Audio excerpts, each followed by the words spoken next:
Hi all எல்லாரும் எப்படி இருக்கீங்க? ஸோ ரொம்ப நாளாச்சு வீடியோ போட்டு. பிகாஸ் ரொம்ப கோல்டுங்க. அதனால வாய்ஸ் கிளியராவே இல்லாதனால என்னால சரியா வீடியோ போட முடியல. ஸோ எல்லாரும் படிச்சுட்ருக்கீங்களா? பட் கண்டிப்பா நான் உங்களுக்கு சொன்ன மாரி எல்லாத்தையும் நான் முடிச்சு குடுத்துர்றேன். கரண்ட் அஃபேர் ஓகேங்களா? ஸோ இப்போ இதில என்ன பார்த்தீங்கன்னா, ஃபர்ஸ்ட்டு பார்க்க போறது புன்னகை திட்டம் ஓகேங்களா? இந்த புன்னகை திட்டம் அப்படிங்கிறது எதற்காக அப்படின்னா, பல் சிகிச்சை அளிக்கும் மாணவர்களுக்கு பல் சிகிச்சை தொடர்பான ஆம் ப்ராப்ளம்ஸ் இருக்கு. அத பண்றது அது தமிழ்நாடு அரசினுடைய புன்னகை திட்டம் அப்படிங்கிறத ஸ்டார்ட் பண்ணியிருக்காங்க. எப்ப ஸ்டார்ட் பண்ணாங்க அப்படின்னா, 2023 மார்ச் 9ல ஸ்டார்ட் பண்ணாங்க. சென்னையில நந்தனத்தில உள்ள ஒரு அரசு பள்ளியில ஸ்டார்ட் பண்ணாங்க. ஓகேங்களா? ஸோ இது எத்தன கிளாஸ் ஸ்டூடண்ட்ஸ்க்கு அப்படின்னா 6 டூ 8ல படிக்கிறாங்க பார்த்தீங்களா? அந்த மாணவர்களுக்கு தான் முதல் கட்டமா இது ஸ்டார்ட் பண்ணியிருக்காங்க. ஓகேங்களா? ஸோ புன்னகைனா பல் தொடர்பான இது. சரிங்களா? ஸோ அது என்ன கிளாஸஸ்னால் 6 to 8 வரை கிளாஸஸ்க்கு ஸ்டார்ட் பண்ணது மார்ச் 9, 2023ல சென்னையில் ஸ்டார்ட் பண்ணாங்க. ஓகேங்களா? நெக்ஸ்ட்டு பாருங்க, ரொம்ப முக்கியமானது ஓகேங்களா? தந்தை பெரியார் வனவிலங்கு சரணாலயம். இத இப்ப எங்க ஸ்டார்ட் பண்ணியிருக்காங்க அப்டின்னா, ஈரோடு மாவட்டத்தில. கொஷின்ஸ் எப்படி கேட்கலாம் அப்டின்னா, தமிழ்நாட்டின் 18வது வனவிலங்கு சரணாலயம் எங்க அமைய உள்ளது? அப்படி எந்த மாவட்டம் அப்டின்னா, ஈரோடு மாவட்டத்தில அந்தியூர், கோபிச்செட்டிப்பாளையம் அந்த வட்டங்கள்ல அமைய உள்ளது. ஓகேங்களா? இதுக்கு மேபி 18வது வனவிலங்கு சரணாலயம் யார் பெயர்ல அமைய உள்ளது அப்டின்னா, தந்தை பெரியார் அவங்க பேர்ல அமைய உள்ளது. இதனுடைய பரப்பு 80,566 ஹெக்டேர். ஓகேங்களா? இது எதுக்கு அப்படின்னா, நீலகிரி உயிர்க்கோள காப்பகத்தை தென்காவேரி வனவிலங்கு சரணாலயத்துடன் இணைக்கும் ஒரு முயற்சி. ஸோ இதில் இந்த ஆப்ஷன் ட்ரூ ஆர் ஃபால்ஸ் அந்த மாதிரி கேட்கலாம்ல. ஸோ அந்த மாதிரி கேட்கறது கூட வாய்ப்பு இருக்குது. செக் பண்ணிக்கோங்க. தந்தை பெரியார் வனவிலங்கு சரணாலயம் ஈரோடு மாவட்டம் 18வது வனவிலங்கு சரணாலயம் நம்ம தமிழ்நாட்டில்.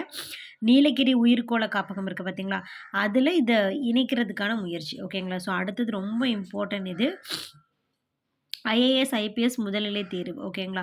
இப்போ தமிழ்நாட்டில் குடிமைப்பணி தேர்வில் தேர்ச்சி பெறவங்களுடைய இதுக்காக தமிழ்நாடு திறன் மேம்பாட்டுக் கழகம் மற்றும் அண்ணா நிர்வாக பணியாளர் கல்லூரியுடன் இணைந்து தான் இதை செயல்படுத்துகிறது. ஓகேங்களா? இதுக்கான அமௌண்ட் கொடுக்குறாங்க பார்த்தீங்களா, 7,500. இது எந்த ரெண்டும் சேர்ந்து கொடுக்குறாங்கன்னா, தமிழ்நாடு திறன் மேம்பாட்டுக் கழகம் மற்றும் அண்ணா நிர்வாக பணியாளர் கல்லூரியுடன் இணைந்து செயல்படுத்துகிறது. இதை செயல்படுத்தும் விதமாக முதல்ல ஒரு மதிப்பீட்டு தேர்வுன்னு வைப்பாங்க. அந்த மதிப்பீட்டு தேர்வில் ஒரு 1000 மாணவர்கள் செலக்ட் பண்ணுவாங்க. ஓகேங்களா? ஸோ அவங்களுக்கு மாதம் 7,500 10 மாதங்களுக்கு ஊக்கத்தொகையாக வழங்கப்படும். ஸோ முக்கியமானது. சும்மா நார்மலா நம்ம இதை படிக்கும்போது எவ்வளோ அமௌண்ட்டு பேர் மட்டும் தெரிஞ்சு வச்சுப்போம். ஓகேங்களா? இது எத்தனை மாதங்களுக்கு அப்படின்னு கேட்டாங்கன்னா 10 மாதங்களுக்கு கொடுக்கப்படுறாங்க. இதில் இன்னொரு என்ன ஸ்பெஷல்னா, முதல்நிலை தேர்வில் ஸோ இந்த ஐஏஎஸ், ஐபிஎஸ் தேர்வில் முதல்நிலை தேர்வில் தேர்ச்சி பெறவங்களுக்கு 25,000 ஊக்கத்தொகையாக கொடுக்கப்படும் சொல்லியிருக்காங்க. ஸோ ரொம்ப இம்பார்ட்டன்ட் இது. எதோட சேர்ந்து இணைக்கப்படுதுன்னா, தமிழ்நாடு திறன் மேம்பாட்டுக் கழகம் மற்றும் அண்ணா நிர்வாக பணியாளர் கல்லூரியுடன் சேர்ந்து கொடுக்குறாங்க. ஓகேங்களா? ஸோ நெக்ஸ்ட்டு வரையாடு தினம். ஓகேங்களா? ஸோ வரையாடு தினம் எப்போ செலிப்ரேட் பண்ணுறாங்க, அந்த டேட் எப்போ அப்படின்னா, அக்டோபர் 7. இங்கே பாருங்கள், அக்டோபர் 7ஆம் தேதி வரையாடு தினம் அப்படின்னு சொல்லி தமிழ்நாடு அரசு சொல்லியிருக்காங்க. ஸோ நம்மளுடைய மாநில விலங்கு வரையாடு. ஓகேங்களா? ஸோ அந்த அதை பாதுகாக்கிறதுக்காக இந்த திட்டத்தை கொண்டு வந்திருக்காங்க. ஓகேங்களா? ஸோ இந்த மேற்கு தொடர்ச்சி மலையின் தென்பகுதியில் தான் ஸோ வரையாடுகள் எங்கே அதிகமாக இருக்குது அப்படின்னா, மேற்கு தொடர்ச்சி மலையினுடைய தென்பகுதிகளில் அதிகமாக இருக்குது. வம்சநாச பேராபத்தை எதிர்நோக்கும் விலங்குகள் குறித்த பட்டியலான ரெட் டேட்டா அப்படிங்கிறதுல வரையாடும் கொடுத்துருக்காங்க. ஸோ அதனால் அதை பாதுகாக்கிறதுல கொடுத்துருக்காங்க. அடுத்தது, இந்த வரையாடுகளை குறித்த ஆய்வுகளுக்கு தலைமை வகித்த சுற்றுச்சூழல் செயற்பாட்டாளர் யாருன்னா, டேவிதார் அப்படிங்கிறவர். ஸோ அவருடைய பிறந்த தினமான அக்டோபர் 7 தான் வரையாடு தினமாக நம்ம தமிழ்நாடு அரசு அறிவிச்சிருக்காங்க. ஸோ முக்கியமானது, வரையாடு தினம் என்னைக்குன்னா அக்டோபர் 7. யாருடைய பெயர் அப்படின்னா, இந்த வரையாடை பற்றி ஆய்வு செஞ்ச டேவிதார் அவருடைய பிறந்த நாளை தான் இன்றைக்கி சொல்கிறாங்க. ஓகேங்களா? ஸோ இந்த வரையாடு தினம் இந்த வரையாடுகள்லாம் எங்கே அதிகமாக இருக்குது அப்படின்னு கேட்கலாம். மேற்கு தொடர்ச்சி மலையில் தென்பகுதிகளில் அதிகமாக இருக்குது. சரிங்களா?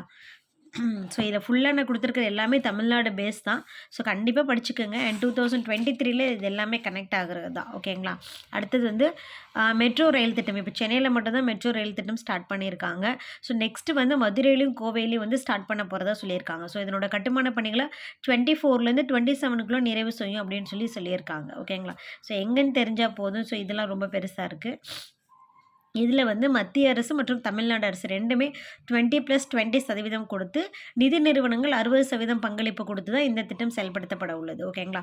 ஸோ இதில் மத்திய அரசும் கொடுக்குறாங்க, தமிழ்நாடு அரசும் கொடுக்குறாங்க, ப்ளஸ் நிதி நிறுவனங்கள் இது கொடுக்குறாங்க. சரிங்களா? இது வந்து கோயம்புத்தூர் அண்ட் திருமங்கலம், மதுரையில் திருமங்கலம் அப்படிங்கிற இதுலேயும், கோயம்புத்தூரில் வந்து அவினாசி சாலையில் உள்ள கருத்தம்பட்டி.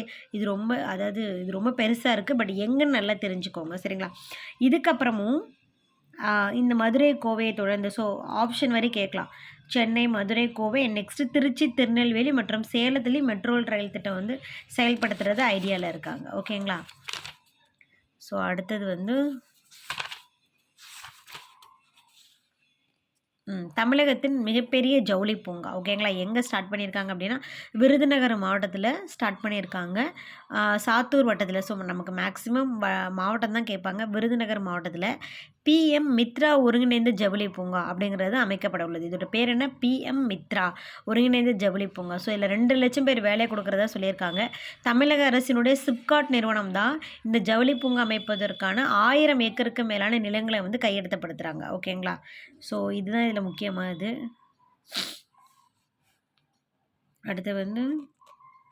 அடுத்தது முக்கியமானது பாருங்கள். இதில் வந்து சிறிய இந்த இது ஆரம்பிக்கிறாங்கள்ல, இந்த குமாரலிங்கபுரத்தை தொடர்ந்து சேலத்திலும் ஜவுளி பூங்கா அமைக்கப்பட உள்ளது. 2 லட்சம் பேர் அதே வேலைவாய்ப்பு தான். அது மட்டும் இல்லாமல் 10 சிறிய கைத்தறி பூங்காக்கள். எத்தனை கைத்தறி சிறிய பூங்காக்கள்னால் 10 கைத்தறி. முதல்ல ஜவுளி பூங்கா வந்து பெரிய ஜவுளி பூங்கா வந்து விருதுநகர் மாவட்டம், அடுத்தது சேலத்தில், அடுத்தது வந்து பார்த்திங்க அப்படின்னா 10 சிறியது. அடுத்து இன்னொன்று பாருங்கள், கைத்தறி பூங்கா வந்து எங்கே ஸ்டார்ட் பண்ணியிருக்காங்க அப்படின்னா ஆரணியில் ஸ்டார்ட் பண்ணியிருக்காங்க. கலைஞர் கருணாநிதியோட 100ஆண்டு தினம் அந்த டேட்டை முன்னிட்டு ஆரணியில் ஆரம்பிச்சிருக்காங்க. அதேமாதிரி கலைஞர் கருணாநிதி 100ஆண்டு தினத்தை முன்னிட்டு ₹100 நாணயம் வந்து கொடுத்தாங்க. அது எப்போன்னா ஆகஸ்ட் 18 ஸ்டார்ட் பண்ணுறதா சொல்லியிருக்காங்க. ஓகேங்களா? மத்திய உள்துறை அமைச்சர் ராஜ்நாத் சிங் வந்து அதை வந்து அறிமுகப்படுத்துகிறாங்க. எவ்வளோ ரூபாய் நாணயம்னு கேட்கலாம். ₹100 நாணயம். என்னன்னா 100ஆவது நூற்றாண்டை முன்னிட்டு இதை கொடுக்குறாங்க. ஓகேங்களா?